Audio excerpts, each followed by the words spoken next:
साथियों नमस्कार, मैं राम प्रताप सिंह कुशवाहा।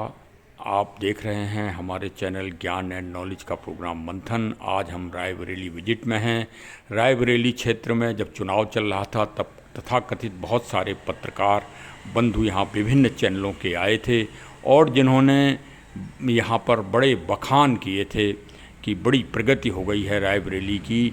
लेकिन रायबरेली में पाइप लाइन अब मैं पढ़ते देख रहा हूँ 60 साल के मतलब अंतराल के बाद यहाँ विकास की एक धारा भी दिखाई दे रही है।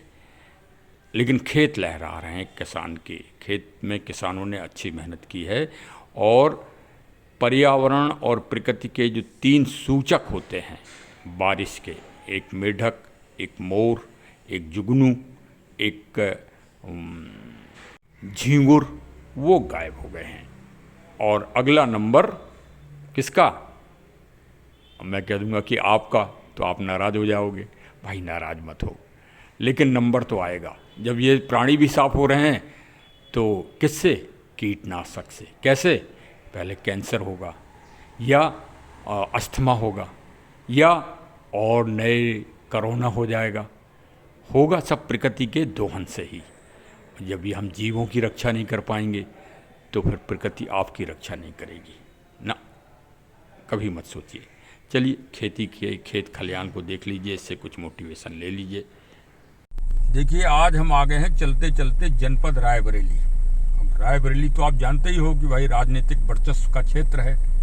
अब रायबरेली के सांसद जी अमेरिका में आजकल जो है देश की बुराई में लगे हुए हैं। और यहाँ पर देखिए कांस खिल गया है और धान में बाली आ रही है। किसान खुश है, इसमें कोई दो राय नहीं। और बारिश अब जाने वाली है, क्योंकि रामचरितमानस में इस बात का बहुत अच्छा प्रसंग है कि जब कांस खिलने लगे तो समझ लो कि अब बारिश जाने वाली है। अब इसमें है क्या भाई? अब आप भी कहोगे कि आखिर क्यों बना रहे हैं। देखिए बारिश का समय चल रहा है, खेत खलियान सब भरे हुए हैं पानी से, लेकिन एक जीव नदारत है। वो जीव है मेढक। कहीं ना टर टर की आवाज़ सुनाई पड़ रही है, ना झींगुर की आवाज़ सुनाई पड़ रही है, और अब शाम भी होने जा रही है, ना कहीं जुगनू दिखाई पड़ रहे हैं। ये किसके लिए? ये जीवों के लिए संकेत नहीं है, ये आप मानवों के लिए एक संकेत है, विस्फोटक। इसको समझ जाइए। ये न जलवायु परिवर्तन का तो असर है ही, लेकिन जो हम रसायन डाल रहे हैं खेतों में, ये उसका असर है। ये जहर है, जहर। जिस तरह से एक प्राणी धीरे धीरे समाप्त हो रहे हैं छोटे छोटे, वैसे ही फिर अगला नंबर आदमियों का भी होगा। देखिए रायबरेली में चल रहे हैं, ये गांव गांव पाइपलाइन बिछ रही है, वाटर पाइपलाइन, जो अभी तक इस रायबरेली में नदारत थी। ये पहली बार इस सत्र में ये काम हो रहा है।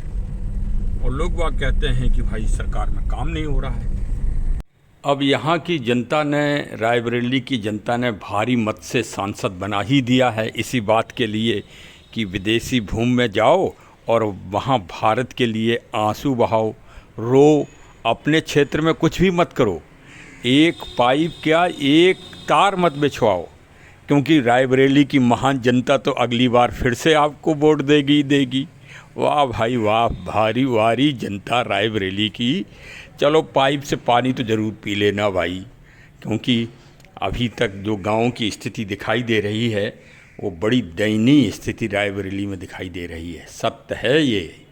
हाँ, मैं जिस गांव में जा रहा हूँ वहाँ रास्ता तक नहीं है अभी, और पाइपलाइन की तो बात ही अलग है। ये स्थिति है रायबरेली की। और यहाँ एक वंश का 60 साल हो गए, 60 क्या 75 साल हो गए, एक वंश का एकाधिकार चला रहा है। और भाई जनता तो जनता ही है भाई रायबरेली की जनता बहुत बधाई के पात्र है। और वहाँ के सांसद ने संसद में नियमों के विपरीत संसदीय नियमावली को तोड़ते हुए भगवान शंकर जी का चित्र भी इस बार नई संसद में दिखा दिया और बता दिया कि हम कानून को नहीं मानते हैं।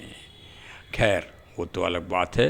रायबरेली में पेड़ साफ़ हो गए हैं, पेड़ कहीं नज़र नहीं आ रहे हैं तो एक आधा पेड़ आप ज़रूर लगा दें।